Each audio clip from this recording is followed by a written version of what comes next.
의원입니다. 후보자님. 네.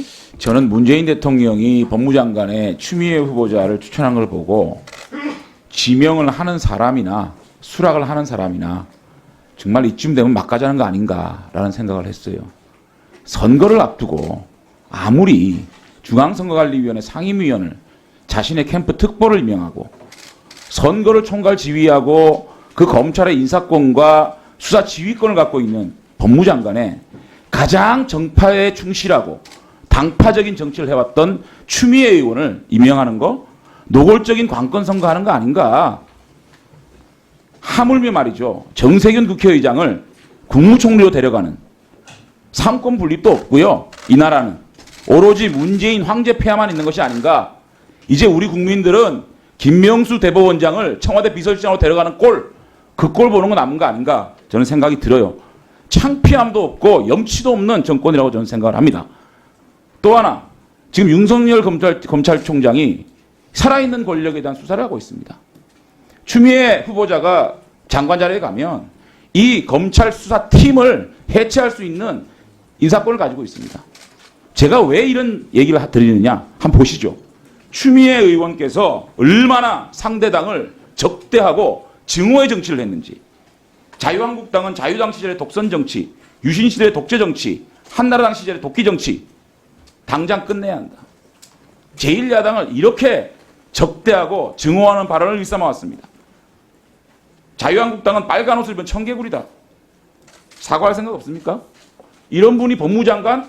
이런 분이 공정을 얘기해요? 그 다음에 국민의당에서는 어떻게 말씀하신 줄 압니까?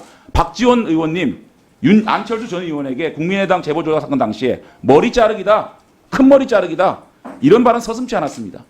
또 김희수 전 헌법재판소장 임명 동의안 부결 시에 국민의당 보고 땡깡 부린다. 국회의원의 신성한 표결을 땡깡 부린다고 표현하신 분이에요. 어떻게 생각하세요? 이런 분이 법무장관 자격이 있습니까? 자, 그 다음에 국론분열도 허위 사실을 가지고 국론분열도 합니다. 사드 문제 가지고 반경 3.5km 내에 사람이 지나다니면 안 되는 강력한 전파가 발생한다.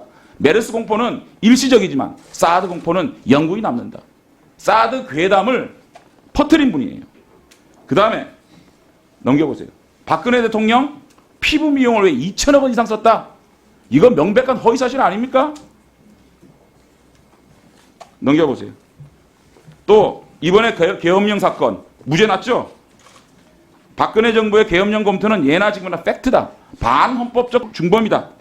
넘겨보세요. 이거 전원 1심이 무죄가 났고요. 군사법원에서 일부 관행상 착오였다. 이렇게 얘기한 것 같습니다. 어떻게 생각하세요? 넘겨볼까요? 그 다음에 이 민주당을 반대하는 언론과 국민까지 저주하고 있습니다. 자, X 같은 조선일보. X가 뭐죠? 남성의 성기를 지칭하는 발언을 했다고 합니다.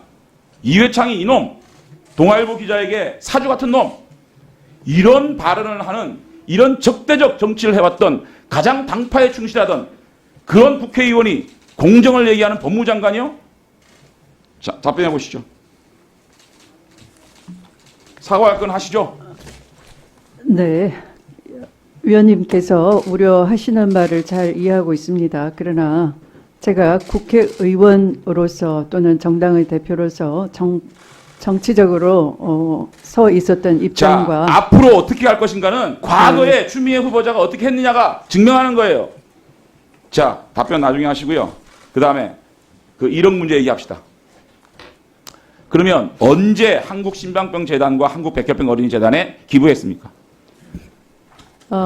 제가 그 증빙 자료가 오는 대로 언젠가 2004년도입니까? 2005년도입니까? 증빙 자료가 오는 대로 말씀을 드리도록 기억 안 하겠습니다. 납니까? 1억이라는 돈을 자기 학습으로 받고 자기 학습으로 줬다 그랬는데. 자료에 근거해서 말씀드리도록 하겠습니다. 그런데 네. 놀랍게도 배우자께서 2004년도에 8월 달입니다. 이 사건은 5월 27일 날 벌어졌고요. 인터뷰에서 전혀 우리가 출판을 하려고 그랬는데 출판비를 돌려받았다는 인터뷰를 안 합니다. 10월경 출판하려고 했었고 1억 2천만 원 달라 그러는 거를 1억 원으로 깎았다. 오히려 출판비가 과다 지출된 게 아니라 깎으면서까지 우리가 아껴 썼다. 이렇게 인터뷰를 했어요.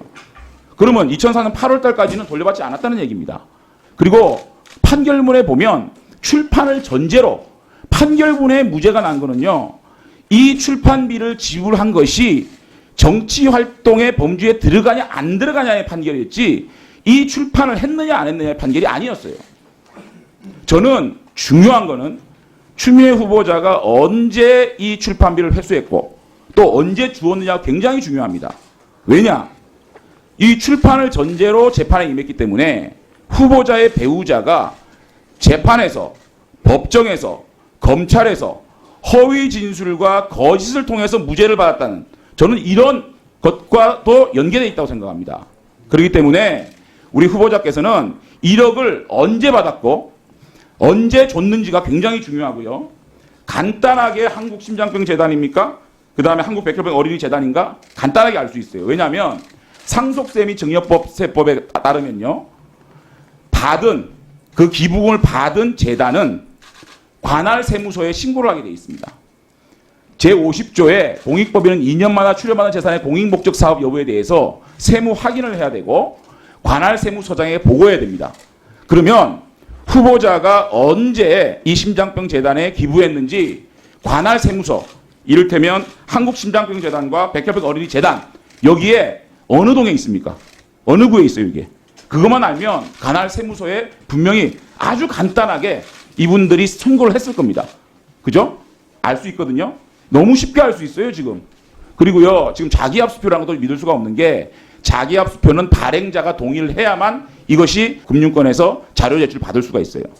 제가 볼 때는 발행자가 추미애 후보자와 굉장히 가까운 사이이기 때문에 제가 볼 때는 이 수표에 대한 자신이 발행한 수표에 대한 금융 추적권을 허락하지 않을 거예요.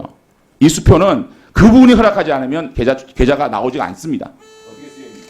그렇기 때문에 저는 후보자가 자기합수표라고 얘기하는 거예요. 후보자님, 이거는 금방 알 수 있는 겁니다. 관할 세무서에 알아보면 후보자가 동의만 하면 1분만 더 주세요. 관할 세무서에 지금 뒤에 바로 지시해서요. 관할 세무서에서 심장병재단, 어린이 백혈재단 거기에 후보자가 기부한 내용을 가지고 있는지 어떻게 신고했는지 분명히 나올 수가 있어요. 언제 받고 언제 돌려줬는지. 재판에서는 이렇게 1심에서 유죄가 났어요. 2심에는 무죄가 났어요. 그것은 출판비가 정치 활동이냐 아니냐는 유권 해석의 문제였거든요.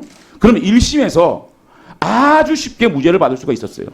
이 얘기를 했었다면 내가 출판비를 줬는데 1억을 받아가지고요. 이 미담 사실이에요. 내가 백혈병재단에 줬는데 이게 어떻게 유죄입니까? 라고 얘기했어야 되는데 서성환 이 변호사는 그 얘기를 안 했습니다. 이걸 어떻게 이해를 해야 됩니까?